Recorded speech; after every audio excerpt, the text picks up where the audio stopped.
how you can fix your unevolved preview video in YouTube Shorts.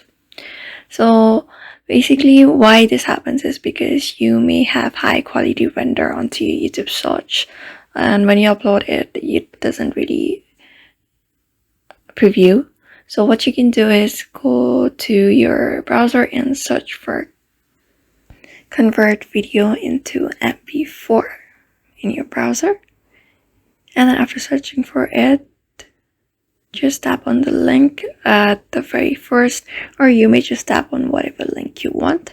I'm gonna tap on the first link that says a cloud converter, and here you can see the screen, and here you can see the select file option. You can choose anything from your device or your computer or your drive. I'm gonna select from drive one of the videos that I want and place it on this device and convert it into an MP4. Then tap on convert at the right side. You can see the option. Tap on it and it will take a few seconds, but it will convert your video into an MP4 video.